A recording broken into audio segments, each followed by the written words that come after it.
سورہ الحدید کی آیت نمبر 25 میں نے آپ کے سامنے تلاوت کی ہے۔ سورہ الحدید یہ قرآن مجید کی ایک بہت ہی دلچسپ صورت ہے، اور یہ صورت بہت اہم صورت ہے قرآن مجید کی۔ قرآن مجید کے پورے جو سٹرکچر ہے اس کے اوپر بات کرنے کے لیے ایک طویل وقت چاہیے، لیکن اس وقت میں قرآن مجید کا جو ایک اجتماعی ڈھانچہ ہے اس پہ کچھ مختصراً کچھ باتیں آپ کے سامنے رکھوں گا کہ قرآن مجید کہ یہ جو 6 مضامین ابھی آپ نے اپنے پاس نوٹ کیے ہیں، اللہ تعالیٰ کی نشانیاں، سیرت النبی صلی اللہ علیہ وسلم، موت وما بعد الموت، تاریخ، بحث و مناظرہ اور اللہ تعالیٰ کے احکامات، تو پورے قرآن کو بھی ان 6 مضامین کے لحاظ سے مختلف گروپس میں تقسیم کیا جا سکتا ہے۔ یعنی جو پہلی صورتیں ہیں، تقریباً 5 صورتیں ہیں، 4 بڑی صورتیں جو ہیں، یہ 7 سپارے، یہ ہیں اللہ تعالیٰ کے احکامات، سورہ البقرہ، آل عمران، النساء، المائدہ۔ ان صورتوں میں جو ہے وہ اللہ تعالیٰ کے احکامات بیان کیے گئے اور شرعی احکامات ہیں، یہ شریعت ساری کی ساری صورتوں میں بیان کی گئی۔ اور اس کے بعد جو اگلی صورتیں ہیں، سورہ الانعام، الاعراف، انفال اور توبہ، ان میں بنیادی بحث و مناظرہ کیا گیا۔ الاعراف بنی اسرائیل کے ساتھ بحث و مناظرہ ہے، الانعام میں مشرکین کے ساتھ بحث و مناظرہ ہے، اور اسی طرح جو توبہ اور انفال ہے، اسپیشلی انفال میں منافقین کے ساتھ بحث و مناظرہ ہے۔ تو یہ گویا کہ قرآن مجید کا جو دوسرا موضوع ہے اس میں کور ہو رہا ہے، یعنی ترتیب یہاں مختلف ہے لیکن تعداد کے لحاظ سے یہ بحث و مناظرہ سے آ جاتا ہے۔ اس کے بعد سورہ یونس سے لے کر سورہ نور تک ایک صورتوں کا سلسلہ ہے جس میں تاریخ بیان کی گئی، سورہ یونس، سورہ ہود، سورہ یوسف، سورہ الانبیاء، حتیٰ کہ سورہ یاسین، ان ساری صورتوں کے اندر جو ہے، جبکہ سورہ یاسین تو بعد کی صورت ہے، اس سے پہلے جو صورت ہے اس میں تاریخ بیان کی گئی۔ اس کے بعد پھر سورہ نور کے بعد سے شروع ہوتی ہے سورہ فرقان، سورہ فرقان سے لے کر سورہ الاحزاب تک یہ جو صورتیں ہیں اس میں نبی اکرم صلی اللہ علیہ وسلم کی سیرت بیان کی گئی، اور خاص طور پہ اس میں جو مرکزی مضمون ہے وہ ہے رسالت، اس کا مرکزی عنوان ہے، اور جو کشمکش ہے اور جو اعتراضات ہیں کفار کے نبی اکرم صلی اللہ علیہ وسلم کے اوپر، ان کو بیان کیا گیا ہے۔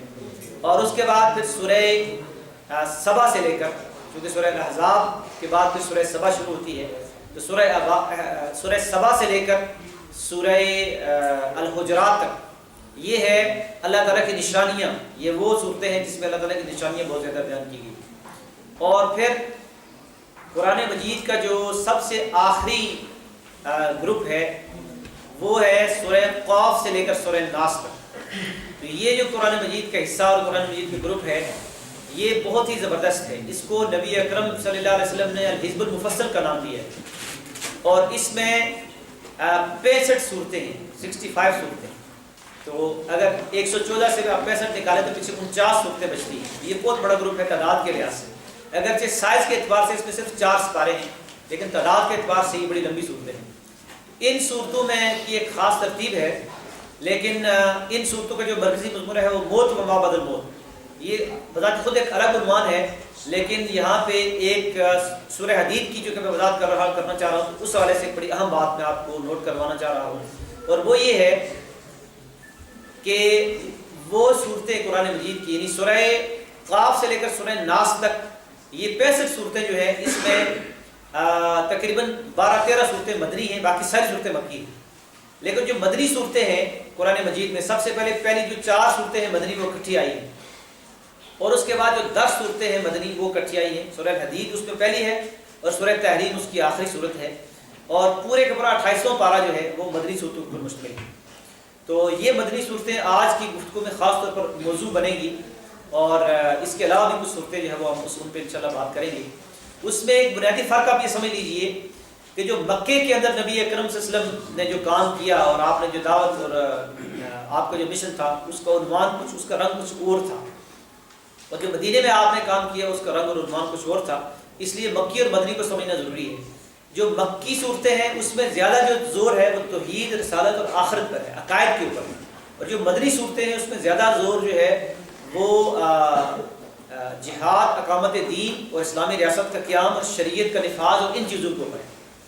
تو یہ فرق ہے بنیادی طور پر مکی اور مدنی صورتوں کے اندر۔ اور اس میں جو مدنی صورتیں ہیں مدنی صورتیں جو سورہ البقرہ، آل عمران، النساء، المائدہ، یہ 4 صورتیں ہیں جو تقریباً 7.5 سپاروں کی مشتمل ہیں. تو یہ شریعت گروپ ہے، اس میں شرعی احکامات دیے گئے ہیں. ان مدنی صورتوں کا جو خلاصہ ہے وہ سورہ الحدید کے اندر ہے. سورہ الحدید ایک چھوٹی صورت ہے، لیکن اللہ سبحانہ تعالیٰ نے یہ قرآن کا ایک اعجاز ہے کہ جو آخری پارے میں اور آخری حصے میں جو صورتیں ہیں وہ دراصل جیسے یہ سورہ نبا، سورہ نازعات اور یہ صورتیں ہم نے پڑھی ہیں، تو یہ قرآن مجید کی جو طویل مکی صورتیں ہیں ان کا خلاصہ ہے یہ صورتیں. اور جو اس حصے میں جو مدنی صورتیں ہیں وہ طویل مدنی صورتوں کا خلاصہ ہے. اللہ تعالیٰ نے اتنا اس نے کرم فرمایا ہے کہ جو باتیں اللہ تعالیٰ نے تفصیل سے بیان کی ہے بڑی بڑی لمبی صورتوں میں، ان کو مدنی چھوٹی چھوٹی صورتوں میں پھر بند کر دیا آخر میں جا کے، یعنی ان کے خلاصے دیکھیں. تو سورہ الحدید جو ہے اس اعتبار سے بہت ہی نمایاں صورت ہے کہ یہ ایک تو یہ ہے کہ بہت ہی اس کے اندر ایک زور ہے، زور بیان ہے، بذات خود ایک یہ صورت ایسی ہے کہ مطالعہ کیا جانے کے لائق ہے. لیکن اس میں ایک آیت ہے جو میں نے آپ کے سامنے پڑھی ہے، اور یہ جو آیت ہے یہ نبی اکرم صلی اللہ علیہ وسلم کے پورے مشن کو اس ایک آیت کے عنوان سے سمجھا جا سکتا ہے. اور یہ آیت میں دوبارہ آپ کے سامنے پڑھتا ہوں، اس کا ترجمہ آپ کے سامنے رکھتا ہوں. اللہ تعالیٰ فرماتے ہیں کہ لَقَدْ أَرْسَلْنَا رُسُلَنَا بِالْبَيِّنَاتِ، یہ آیت نمبر 25 ہے سورہ الحدید کی، کہ بے شک ہم نے بھیجا ہے اپنے رسولوں کو بالبینات، انتہائی روشن نشانیوں کے ساتھ. تو بینہ کہتے ہیں ایک ایسی چیز کہ جو خود بھی روشن ہو اور جو اپنے ماحول کو بھی روشن کر دے. بس بینہ کے معنی کو آپ اس طرح سے سمجھیے کہ اس وقت ہم اس حال میں بیٹھے ہوئے ہیں، اس حال میں اوپر لائٹیں جل رہی ہیں اور باہر سے سورج کی روشنی بھی آ رہی ہے. اس وقت ہم بینہ میں بیٹھے ہوئے. مجھے یہ پتہ ہے کہ یہ آگے کرسی ہے، یہ آگے کیمرہ لگا ہوا ہے، اس طرف میرے مائک پڑا ہوا ہے. اور اگر ایسا ہو کہ جو سورج کی روشنی ہے وہ بھی ختم ہو جائے، سورج غروب ہو جائے اور یہاں بجلی بھی نہ ہو، تو یہاں پہ خوب اندھیرا ہوگا. اور پھر جب میں یہاں سے اٹھوں گا تو مجھے یہ نہیں پتہ چلے گا کہ یہ ایک سیڑھی ہے، یہ اسٹیپ ہے، آگے کرسی ہے، مجھے ٹھوکر لگے گی، میں ادھر گروں گا ادھر گروں گا. اس کا مطلب یہ ہے کہ میں اندھیرے کے اندر ہوں. اللہ تعالیٰ کہہ رہے ہیں کہ لَقَدْ أَرْسَلْنَا رُسُلَنَا بِالْبَيِّنَاتِ، ہم نے اپنے رسولوں کو بینہ دے کر بھیجا ہے. اور وہ بینہ دو چیزیں اس میں، ایک جو پیغام کلام اور جو اللہ تعالیٰ نے ان کو جو قرآن دیا یا جو ان کو تعلیمات دی وہ بینہ ہے، اور دوسرا ان کی جو شخصیات ہیں، ان کی جو سیرت ہے انبیاء کی، وہ بذات خود ایک بینہ ہے، خود ایک روشنی ہے. تو یہ بینات ہیں. اور پھر فرمایا کہ وَأَنزَلْنَا مَعَهُمُ الْكِتَابَ وَالْمِيزَانَ، اور ہم نے نازل کیا ان کے ساتھ کتاب اور میزان. تو کتاب یعنی احکامات کہ کیا کرنا ہے کیا نہیں کرنا، اور میزان یعنی سسٹم، اس کے مطابق دنیا کے نظام کو چلانا. اور پھر فرمایا کہ اس کو وضاحت کی اس کی کہ لِيَقُومَ النَّاسُ بِالْقِسْطِ، تاکہ لوگوں کو انصاف کے اوپر قائم کر دیا جائے، یعنی لوگ انصاف کے اوپر قائم ہو جائیں. یہ اللہ تعالیٰ کہہ رہے ہیں کہ لَقَدْ أَرْسَلْنَا رُسُلَنَا، ہم نے تمام رسولوں کو اس مقصد کے لیے بھیجا ہے. کسی ایک رسول کی بات نہیں ہو رہی، بلکہ لَقَدْ أَرْسَلْنَا رُسُلَنَا، رسولوں کو ہم نے بھیجا اس مقصد کے لیے، انہیں بینات دے کر، اور ان کے ساتھ ہم نے کتاب اتاری اور ان کے ساتھ ہم نے میزان اتاری. لِيَقُومَ النَّاسُ بِالْقِسْطِ، تاکہ دنیا میں عدل اور قسط کا نظام قائم کر دیا جائے. تو یہ ہے انبیاء کے نزول، تمام انبیاء کے بھیجے جانے کا مقصد، کہ وہ دنیا میں ظلم کو، اپریشن کو، جبر کو، زیادتی کو اور ناانصافی کو اور جو میرٹ کی خلاف ورزی ہے اس کو ختم کرنے کے لیے وہ انبیاء آتے ہیں. جو سٹیٹس کو ہے اس کو چیلنج کرنے کے لیے انبیاء آتے ہیں. انبیاء جو ہیں وہ معاشرے کے ریئل لیڈرز ہوتے ہیں، حقیقی لیڈرز ہوتے ہیں کہ جو سٹیٹس کو چیلنج کر کے اس کو تبدیل کرتے ہیں، اور جو ظلم کا نظام ہے، جبر کا نظام ہے، اس کو ہٹا کے اس کی جگہ عدل اور قسط کا نظام نافذ کرتے ہیں. تو یہ ہے انبیاء کے رسولوں کا نزول کا مقصد. اور پھر فرمایا کہ وَأَنزَلْنَا الْحَدِيدَ، اور ہم نے لوہا اتارا.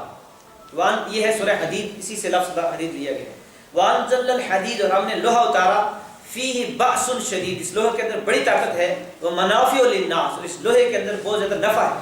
یعنی جو انسانی سویلائزیشن کی جو ترقی ہے وہ لوہے کے اوپر ہے. اور جتنی مشینیں ایجاد ہوتی ہیں بیسیکلی لوہے کی وجہ سے ایجاد ہوئی ہیں.